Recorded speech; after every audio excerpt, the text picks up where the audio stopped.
guys, Mark here from Grill Mark's Barbecues. Today we are smoking a pork shoulder. So we're going to put this one on the pit at about 225 to 250 degrees Fahrenheit. We are rubbing this one with a pork rub today with KC butt spice, and we are going to be spritzing it hourly with just an apple juice spray.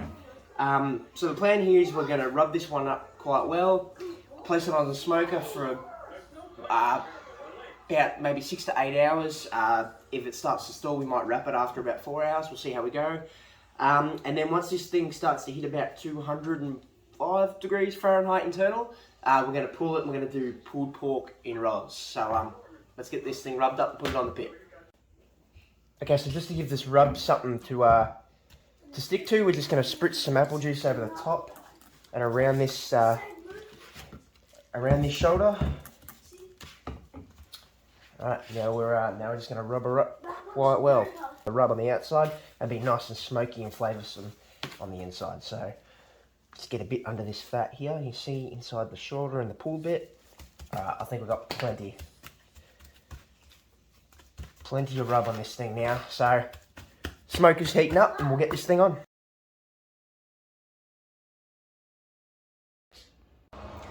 Alright, so we got our pit all heated up. Yeah, it's ready to go at about 250 degrees. So now we're just going to get this baby onto the smoker and ready to go. So you see this here, but we're using the Meter Plus meat thermometer, which is hooked up to this thing here. Wireless digital thermometer, so I can check out the readings on my phone directly. Now I know Traeger grills have this included, but this thing's just way more professional, works way better, and I find it does the job just to a better degree, and more flexibility in your cook settings and alarms and temperatures and whatnot. So we'll come back and check this thing in 4 hours. We're using pecan pellets, which is like part of the hickory wood family, so we're going to get that nice bacony pork smoke taste.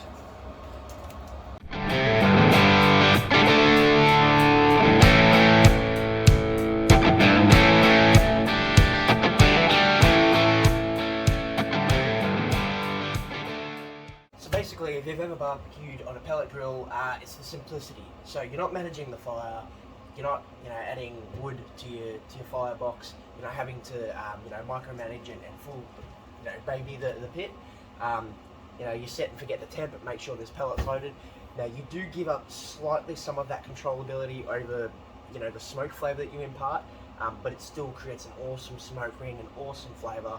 And it's great for a day where you've got other things going on like I do today, like work and a whole bunch of stuff. So basically I've got the apple juice, and every hour we're just going to come back and check this thing, and we're just going to give it a spray. Simple as that. Just a spritz to keep it moist, to keep that bark growing on the shoulder. And then we'll come back and check this thing once it starts to get up to the temp, and we'll see if it, I guess we'll see if this thing stalls or not. If it gets stuck at 150, 145 degrees for a couple hours, we may have to consider wrapping it, depending on what time of the day it is. But if we want this thing ready for dinner, we want to make sure it's ready. So hoping we don't have to crutch it and wrap it, because a pork shoulder has a lot better of a bark when you let it go without the crutch. So let's see how we go. Okay, so we're about an hour into this cook. So right now I'm just going to give this thing a spritz and get that bark to what it's going to do, it's going to help caramelize so it can get that bark. So if you keep it moist, it's going to allow it to have a nice bark. It's not going to dry out. The fat isn't going to dry. It's going to allow it just to keep the whole thing moist and not dry out while it's cooking. It's smelling pretty decent already.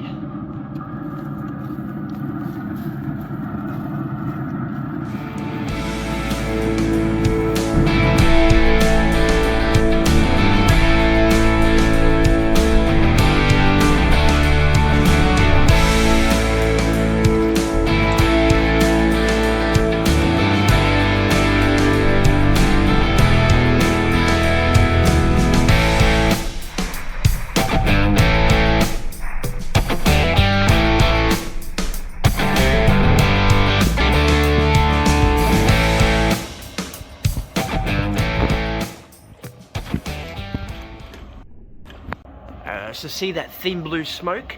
So when you're smoking meat, that's exactly what you want. So you don't want that big white whispering willow smoke, which is what some beginners seem to think you want. Now, that may be a little more smoke than what we want all the time throughout the cook, but it's a good example to actually be able to catch it on film, because most of the time you can't see the smoke, but in this footage you can. It's thin, it's blue, and it's only when you look in a certain way of the air that you can see it. It's just a whispering, thin, blue coloured smoke. That is a clean burn of the wood. Doesn't matter whether you're using a pellet grill or an offset smoker, even chucking some wood, you know, briquette, Weber barbecue.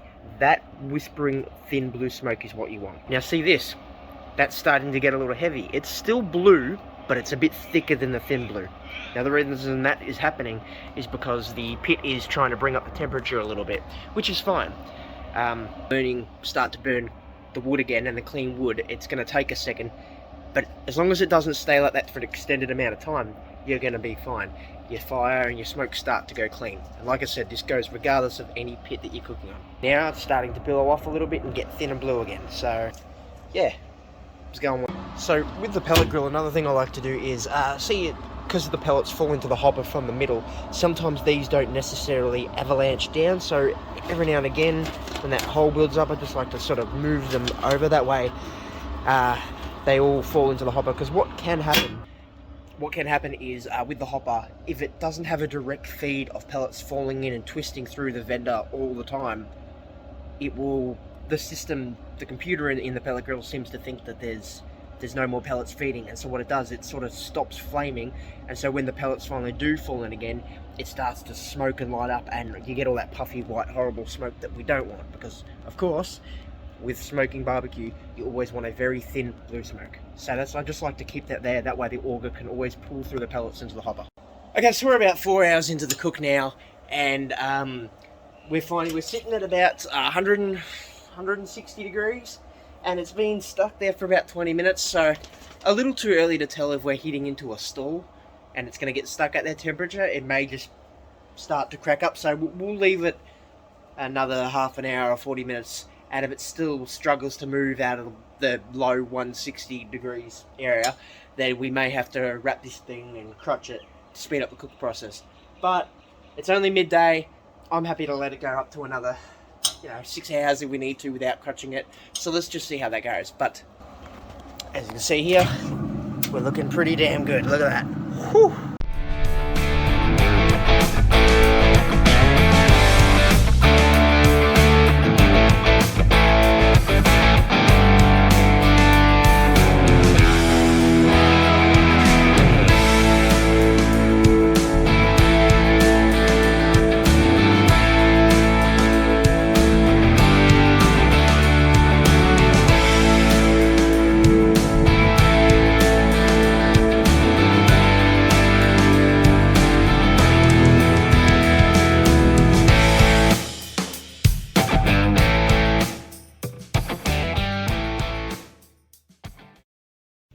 So cooks at about 196 Fahrenheit, but we are starting to get some storm weather out here. It looks like there's a thunderstorm coming, and I reckon I got still a good hour on this cook because I slowed it down like I wanted to. But the issue this now presents is that we are going to possibly run into this storm that is coming, so we might get this grill packed up and moved under the pergola here. A little tip: if you ever run into a situation where you need to unplug your smoker, quickly hit the shutdown cycle, unplug, get your waterproof extension cable, get it under cover, plug it back in, and quickly smoke it back up. Yeah, you're going to get white smoke for about 2 minutes, but if you've only had the pit off for a couple of minutes, shouldn't make a difference. The white smoke should clear up, and you should be able to get back to temperature real quick because the pit will be hot. I'm going to move this thing right now. So I quickly hit it to the shutdown cycle, switch off, plugged it in. I didn't even hit the re-smoke setting. I have just put it straight back up to 10 because there was still white smoke puffing out of it. I think we're going to be okay. I think the auger didn't even turn off. It was still pumping through flames on the on the auger because the hopper was still feeding through as I turned it off. So I think I did it quick enough, so we'll see. That is the only problem with power grills, pellet grills. Not like an offset or a charcoal pit where you can just drag it across. Bit of mucking around. We have it under cover, under the pergola, should be good. So we'll finish this cook off and we're protected from the elements.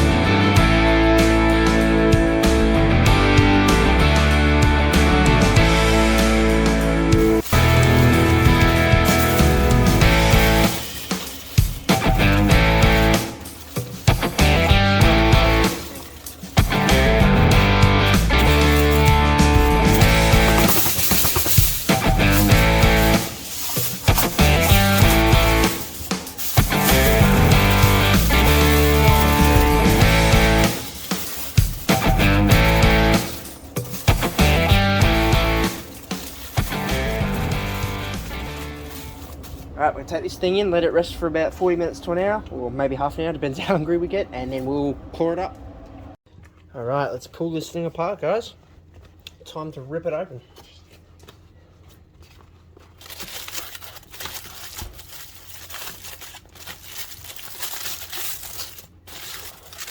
So we've let it rest for about 40 minutes, because the family is hungry. Open that bad boy up. Pour in here. Look at that, already falling apart. It's got a beautiful smoke ring around it. Cooked so well. What a success. Look at that smokiness. I don't know if you can see that there. Look at that.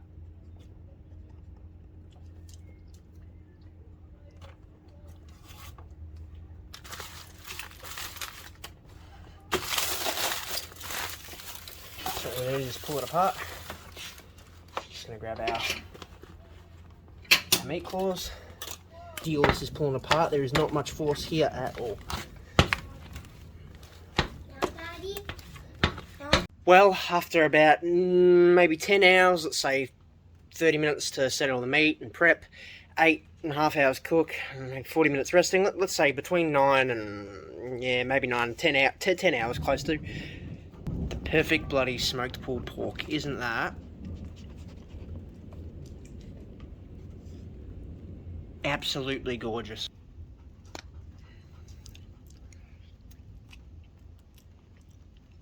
Oh. If you can get pulled back perfect, it's spot on. Well, thanks for watching. I'm Mark from Grill Mark's Barbecues. Always join us here for good barbecue, good beer, and good times. Cheers.